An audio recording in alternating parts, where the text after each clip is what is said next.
അപ്പോൾ കുറച്ച് ദിവസങ്ങളായിട്ട് നമ്മൾ ന്യൂസിലൊക്കെ കാണുന്നതാണ് ഒരു കുട്ടി ബ്രൂട്ടലി റാഗിങ്ങിന് ഇരയായിട്ട് അതിൽ മനംനൊന്ത് സൂയിസൈഡ് ചെയ്തു എന്നുള്ളത്.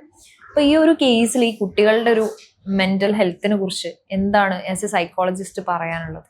ഇവിടെ ഒരു കാര്യം എന്ന് പറഞ്ഞു കഴിഞ്ഞാൽ ഇപ്പം ഈ ന്യൂസ് ഇത്രയ്ക്കും ഒരു കുട്ടി സൂയിസൈഡ് ചെയ്തു എന്നുള്ളതിലപ്പുറത്തെ ന്യൂസ് ഇത്രയ്ക്കും ഒരു വൈറൽ എന്നുള്ള രീതിയിൽ നമുക്ക് ടേം യൂസ് ചെയ്യുകയാണെങ്കിൽ ആയിട്ടുള്ളത് അമ്മ ഒരു ഇൻസ്റ്റഗ്രാം പോസ്റ്റ് ഇട്ടതിന് ശേഷമാണ് ആ കുട്ടിയുടെ അമ്മ.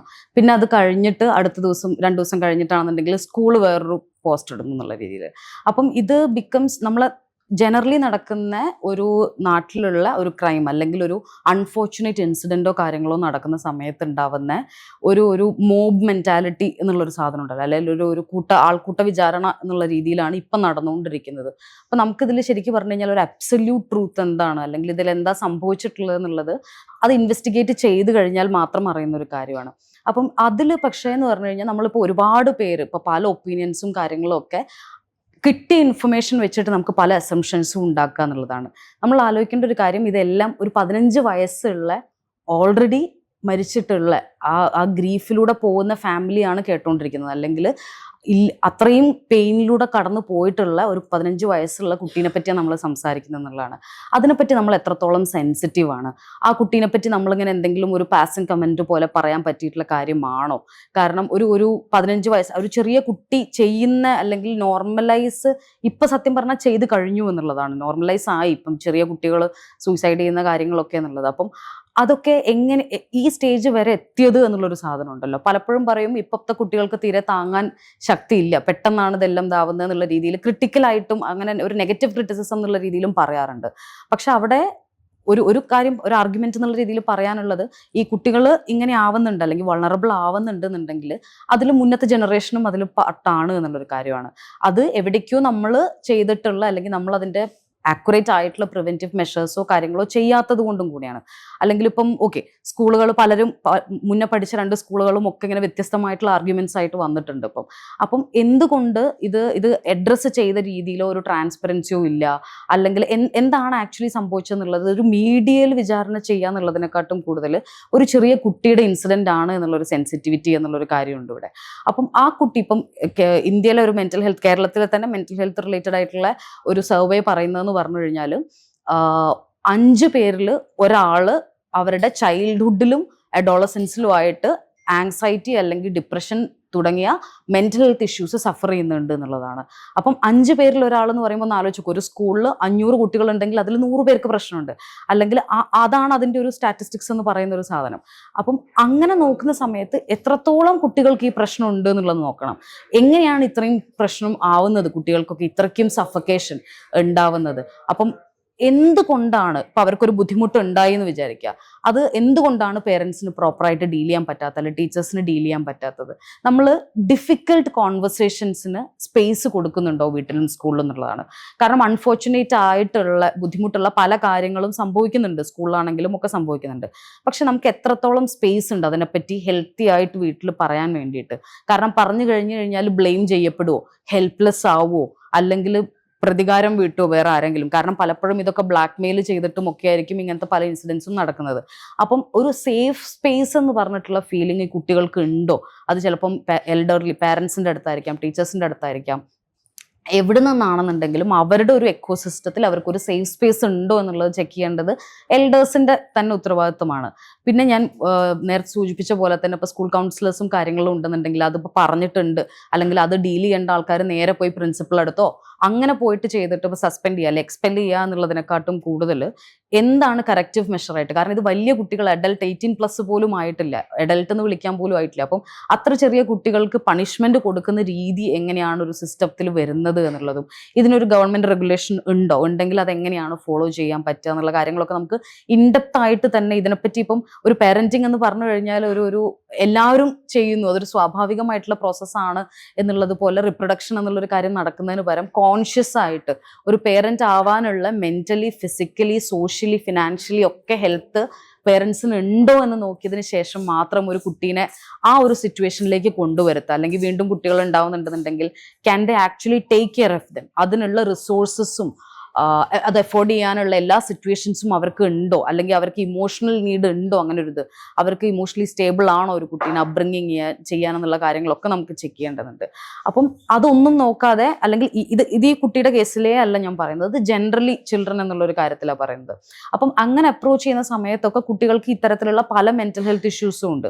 പക്ഷേ അപ്പോഴൊക്കെ ആണെന്നുണ്ടെങ്കിലും ഇപ്പം നമ്മളിപ്പം റീൽസിലൊക്കെ കാണാറുണ്ട് ADHD ആണെന്ന് പറഞ്ഞ് ചെല്ലുമ്പോൾ അമ്മയുടെ റിയാക്ഷൻ എന്ന് പറയുമ്പോൾ അത് നിനക്ക് മറ്റേ എപ്പോഴും ഫോൺ നോക്കിയിരുന്നിട്ടാണ്, അതല്ലാന്നുണ്ടെങ്കിൽ നിനക്ക് ഡിപ്രഷൻ ആണെന്ന് പറഞ്ഞു കഴിഞ്ഞാൽ കുറച്ച് ഭക്തി ഉണ്ടെങ്കിൽ ശരിയായിക്കോളും, ഇടയ്ക്ക് രാവിലെ ഒന്ന് പോയി അമ്പലത്തിൽ പോകുക, അല്ലെങ്കിൽ ഇങ്ങനെ പ്രാർത്ഥിക്കുക, അല്ലെങ്കിൽ മൂത്തവരെ ബഹുമാനിക്കാൻ പഠിക്കണം, അല്ലെങ്കിൽ ഇതൊന്നും അടക്കും ചുറ്റുമില്ലാത്ത ജീവിതമാണ് അതിന്റെ പ്രശ്നം എന്നുള്ള രീതിയിലൊക്കെയാണ് പറയുന്നത്. സോ ഇൻ കേസ് ഇനിയിപ്പം അങ്ങനെയാണെന്ന് അവർക്ക് തോന്നുന്നുണ്ട് എന്ന് വിചാരിക്കുക, അത് എന്തുകൊണ്ട് അങ്ങനെ ആയെന്നുള്ളതിന് ഒരു സൊല്യൂഷൻ വേണമല്ലോ. കാരണം അങ്ങനെ ആയിട്ടുണ്ടെന്നുണ്ടെങ്കിൽ അതിന് അവരുടെ ബോക്സിന്റെ ഉള്ളിൽ പേരൻസിന്റെ ഒരു എക്സ്റ്റൻഷൻ ആയിട്ട് കുട്ടികളെ കാണാതെ, കുട്ടി ജനിച്ചു കഴിഞ്ഞു കഴിഞ്ഞാൽ അതൊരു വേറെ ഇൻഡിവിജ്വൽ ആണ്, അവർക്ക് സ്വന്തമായിട്ട് ഡെവലപ്മെന്റും ക്രിയേറ്റിവിറ്റിയും വരാനുള്ള സിറ്റുവേഷൻസ് നമ്മൾ നേർച്ചർ ചെയ്ത് കൊടുക്കുക എന്നുള്ളതാണ് അവിടെ ഇമ്പോർട്ടൻറ്റ്. അല്ലാതെ നമ്മളെ ചട്ടക്കൂടിന്റെ ഉള്ളിലേക്ക് കുട്ടികളെ വരുത്തുന്ന സമയത്ത് അവർക്ക് ഈ സിറ്റുവേഷൻസ് അല്ലാത്തൊരു സിറ്റുവേഷൻ ഡീൽ ചെയ്യാൻ പറ്റിക്കൊള്ളം എന്നില്ല എന്നുള്ളതാണ്. അപ്പം എന്തുകൊണ്ടാണ് ഇപ്പൊ കുട്ടികൾക്ക് ഇത്രയും പേടി വരുന്നത് റിപ്പോർട്ട് ചെയ്യാന്നുള്ള രീതിയിലൊക്കെ ആണെന്നുണ്ടെങ്കിൽ പലപ്പോഴും അത് ലേൺഡ് ആണ്. കാരണം നമ്മളിപ്പോൾ പേരൻസ് വീട്ടിൽ അബ്യൂസീവ് ആയിട്ടുള്ള സിറ്റുവേഷൻ ഉണ്ടെന്ന് വിചാരിക്കുക, അതല്ലെങ്കിൽ ഇപ്പം പാരൻസ് അബ്യൂസീവ് ആയിരിക്കാം, അല്ലെങ്കിൽ നമ്മൾ എൽഡർലി കാണുന്ന ആൾക്കാരോ, അല്ലെങ്കിൽ ടീച്ചേഴ്സ് ചിലപ്പോൾ കംപ്ലൈന്റ് പറയും എനിക്ക് എന്ത് ചെയ്യാൻ പറ്റും, പ്രിൻസിപ്പൾ അങ്ങനെ പറഞ്ഞു എന്നുള്ള രീതിയിലാവുമ്പം കുട്ടികളും അത് പഠിക്കുകയാണ്. ഓക്കെ, ഇപ്പം നമ്മൾ പഠിച്ചു വലുതായ ഒരു ടീച്ചറൊക്കെ ആയിക്കഴിഞ്ഞാൽ, കാരണം നമ്മളെ സംബന്ധിച്ചിടത്തോളം ടീച്ചിങ് എന്ന് പറഞ്ഞാൽ അത്രയും പവർഫുൾ പൊസിഷൻ ആണ് നമ്മൾ ചെറുപ്പത്തിൽ വിചാരിക്കുന്നത്. അപ്പൊ ടീച്ചർക്ക് പ്രിൻസിപ്പളെ പേടി, പ്രിൻസിപ്പൾക്ക് അടുത്ത മാനേജ്മെന്റിനെ പേടി. അപ്പൊ അങ്ങനെ ഒരു എപ്പോഴും ഒരു ഹൈറാർക്കി ഉണ്ട്. നമ്മൾ പലപ്പോഴും ജസ്റ്റിസ് എന്ന് പറയുന്ന ഒരു സാധനം ഉണ്ടല്ലോ, നമ്മൾ ബാക്കിയുള്ളവരെ ഹെൽപ്പ് ചെയ്യുക അല്ലെങ്കിൽ അങ്ങനെ ചെയ്യുക എന്നുള്ളതിന്റെ കൂടെ തന്നെ ഇമ്പോർട്ടൻ്റ് ആണ് ജസ്റ്റ് ആയിട്ടുള്ള ഒരു ഡിസിഷൻ എടുക്കാൻ പറ്റുന്നുണ്ടോ എന്നുള്ളത്. നമ്മൾ പലപ്പോഴും ചിന്തിക്കാറുണ്ട് ഇങ്ങനത്തെയൊക്കെ സിറ്റുവേഷനിൽ അപ്പോൾ എങ്ങനെയാണ് സപ്പോർട്ടീവായിട്ട് ബിഹേവ് ചെയ്യാൻ പറ്റുക, എങ്ങനെയാണ് നമുക്ക് സപ്പോർട്ട് ചെയ്യാൻ പറ്റുക കുട്ടികളെ എന്നുള്ള രീതിയിൽ. അപ്പോൾ ഇവിടെ ഏറ്റവും കൂടുതൽ ചെയ്യേണ്ടത് നമ്മൾ ഭയങ്കരമായിട്ട് സപ്പോർട്ട് ചെയ്ത് എല്ലാ പ്രശ്നവും റിസോൾവ് ചെയ്യുക എന്നുള്ളതിൻ്റെ, അല്ലെങ്കിൽ അതിനെക്കാട്ടും ഇമ്പോർട്ടൻ്റ് ആയിട്ട് പലപ്പോഴും വേണ്ടത് കുട്ടികൾക്ക് തോന്നണം ജസ്റ്റിസിന് അവിടെ ഒരു ഇമ്പോർട്ടൻ്റ് ഉണ്ട്. ഒരു സിറ്റുവേഷൻ സംഭവിച്ചു കഴിഞ്ഞു കഴിഞ്ഞാൽ ബ്ലൈൻഡായിട്ട് ഒരു സൈഡ് പിടിക്കാതെ അല്ലെങ്കിൽ പാർഷ്യലൊന്നും ആവാതെ എന്താണോ ആ സിറ്റുവേഷനിൽ ജസ്റ്റിസ് ആയിട്ടുള്ള അല്ലെ ജസ്റ്റ് ആയിട്ടുള്ള ഒരു ഡിസിഷൻ എന്ന് പറഞ്ഞു കഴിഞ്ഞാൽ അതിന് വാല്യൂ ഉണ്ട് എന്നുള്ളൊരു സാധനം തോന്നണം. അല്ലാതെ പവറിനോ പൊസിഷൻസിനോ അല്ലെങ്കിൽ പ്രത്യേകം റേസിനോ ജെൻഡറിനോ അല്ല പ്രിഫറൻസ്. പകരം അതായത് അവരുടെ ഐഡന്റിറ്റി എന്ത് തന്നെയാണെന്നുണ്ടെങ്കിലും ശരി, ആ സിറ്റുവേഷനിൽ എന്താണ് ശരി എന്നുള്ളത് നോക്കിയിട്ടായിരിക്കും ഡിസിഷൻ വരിക എന്നുള്ളൊരു കോൺഫിഡൻസ് അവർക്ക് വേണം. പിന്നെ ഈ പറഞ്ഞ പോലെ ബ്ലാക്ക് മെയിൽ ചെയ്യുക, പ്രതികാരം, ഇപ്പം അല്ലെങ്കിൽ ഫോട്ടോസ് ലീക്ക് ചെയ്യും എന്ന് പറയാം, അല്ലെങ്കിൽ വേറെ എന്തെങ്കിലും ഒരു കാര്യം അവർ ചെയ്തിട്ടുണ്ടെങ്കിൽ അത് കണ്ടുപിടിക്കും എന്ന് പറയാം. അപ്പം അങ്ങനത്തെ സിറ്റുവേഷൻസ് അല്ലെ കുട്ടി ചിലപ്പോൾ ചെറിയ കള്ളത്തരങ്ങൾ സ്വാഭാവികമായിട്ട് എല്ലാ കുട്ടികളും കാണിക്കുന്ന കാര്യങ്ങൾ പറഞ്ഞു കൊടുക്കും എന്ന് പറഞ്ഞിട്ടായിരിക്കും ചിലപ്പോൾ പലപ്പോഴും ഈ കുട്ടികളെ ബ്ലാക്ക് മെയിൽ ചെയ്യുന്നത്. അപ്പം അത് ഞാൻ പറഞ്ഞോളാം എന്നുള്ള സാധനം ഉണ്ടല്ലോ, ആ കോൺഫിഡൻസ് കുട്ടികൾക്ക് വേണം എന്നുണ്ടെങ്കിൽ, കാരണം അതിനെക്കാട്ടും ഇമ്പോർട്ടൻ്റ് ആണ് ഇത്. ഒരു പ്രോബ്ലം സോൾവിങ് സിറ്റുവേഷനിൽ നോക്കുന്ന സമയത്ത് നമുക്ക് പലപ്പോഴും ബാലൻസ് ചെയ്യേണ്ടി വരും. അപ്പം അത് ചെയ്യുന്ന സമയത്ത് which is more important, how do I decide consequence എന്നുള്ള രീതിയിൽ അത് ഡിസൈഡ് ചെയ്യാനുള്ള കേപ്പബിലിറ്റിയും ക്രിട്ടിക്കൽ തിങ്കിങ്ങും നമ്മൾ ചെറുപ്പത്തിലേ ഡെവലപ്പ് ചെയ്ത് കൊടുക്കണം എന്നുള്ളതാണ്. അപ്പൊ നമ്മൾ വീട്ടിൽ എന്താണോ മോഡൽ ചെയ്യുന്നത്, ഇപ്പൊ പേരൻസ് തമ്മിൽ എങ്ങനെയാണ് ബിഹേവ് ചെയ്യുന്നത്, അവർ തമ്മിൽ മോശമായിട്ടാണ് ബിഹേവ് ചെയ്യുന്നത്, അവരങ്ങോട്ടും ഇങ്ങോട്ടും കുറ്റപ്പെടുത്തുന്ന ആൾക്കാരാണ്, ഒന്ന് പറഞ്ഞ രണ്ടാമത്തേന് അങ്ങോട്ടും ഇങ്ങോട്ടും ബുള്ളിങ് എന്നുള്ള രീതിയിലും, പിന്നെ അതുപോലെ ഇപ്പൊ നമ്മളൊരു പരസ്യം കണ്ടു കഴിഞ്ഞു കഴിഞ്ഞാൽ നമ്മൾ എപ്പോഴും പറയുന്നതാണ് നല്ല ഭംഗിയുണ്ടല്ലേ കാണാൻ എന്നുള്ള രീതിയിലൊക്കെ ആയിട്ട്, ആ കമന്റ് പോലും നമ്മൾ ശ്രദ്ധിക്കണം. കാരണം ആരെയാണ് ഭംഗി എന്ന് പറയുന്നത്? നമ്മൾ നല്ല ഭംഗിയുണ്ട് എന്ന് പറയുന്ന സമയത്ത് കുട്ടികൾ അത് കേൾക്കുകയാണ്. കാരണം നമ്മൾ പലപ്പോഴും വീട്ടിൽ പറയുന്ന സാധനങ്ങൾ പേരൻസ് പോലും ഇത് പറയുന്നുണ്ടെന്നുണ്ടെങ്കിൽ, എൻ്റെ സ്വന്തം പേരൻസിന് ഭംഗി എന്ന് തോന്നുന്നത് ഇന്ന ആളെയാണെന്നുണ്ടെങ്കിൽ ഞാൻ ഭംഗിയില്ലല്ലോ എന്നുള്ളതായിരിക്കും കുട്ടികൾ വിചാരിക്കുന്നത്. അപ്പം ആരെയാണ് ശരിക്കും ആക്ച്വലി ബ്യൂട്ടി സ്റ്റാൻഡേർഡ് എന്നുള്ള രീതിയിലും, അല്ലെങ്കിൽ നമുക്ക് വീട്ടിൽ വരുന്ന കുറച്ച് അപ്പർ ക്ലാസ് കാസ്റ്റ് അല്ലെങ്കിൽ ഭംഗിയുള്ള അങ്ങനത്തെ ആൾക്കാരെ ട്രീറ്റ് ചെയ്യുന്നതും അല്ലാത്തൊരാളെ വീട്ടിൽ ട്രീറ്റ് ചെയ്യുന്നതും, മെയ്ഡിനെ വീട്ടിൽ ട്രീറ്റ് ചെയ്യുന്നത് എങ്ങനെയാണ്, അതൊരു ഹോം കെയർ ടേക്കർ എന്നുള്ള രീതിയിൽ വരുന്ന ഒരാളെ ട്രീറ്റ് ചെയ്യുന്നത് എങ്ങനെയാണെന്നുള്ളതൊക്കെ കുട്ടികൾ ഇതൊക്കെ ശ്രദ്ധിക്കും. അപ്പം ആ കാര്യങ്ങളൊക്കെ ശ്രദ്ധിച്ചിട്ടാണ് അവർക്ക് വീട്ടിൽ പേരൻസ് എത്ര മോഡേൺ ആയിട്ടും ഫ്രണ്ട്ലി ആയിട്ടും കാര്യമില്ല, പക്ഷെ അവരുടെ അടുത്ത് വന്നൊരു പ്രശ്നം പറയാൻ കോൺഫിഡൻസ് വേണമെന്നുണ്ടെങ്കിൽ അവർ ചുറ്റും നോക്കും. കാരണം എന്നോട് ഇപ്പൊ എൻ്റെ പേരൻറ്റ് എങ്ങനെയാന്നുള്ളതിനെക്കാട്ടും കൂടുതൽ പലപ്പോഴും, കാരണം അത് ചിലപ്പോൾ അഭിനയിച്ച് നിൽക്കണമെന്ന് എനിക്കറിയില്ല, പക്ഷെ ഞാൻ കൂടുതൽ ശ്രദ്ധിക്കുക എൻ്റെ പേരൻസ് മറ്റുള്ളവരോട് എങ്ങനെയാണ് ബിഹേവ് ചെയ്യുന്നതെന്നുള്ളതും കൂടെ നോക്കും.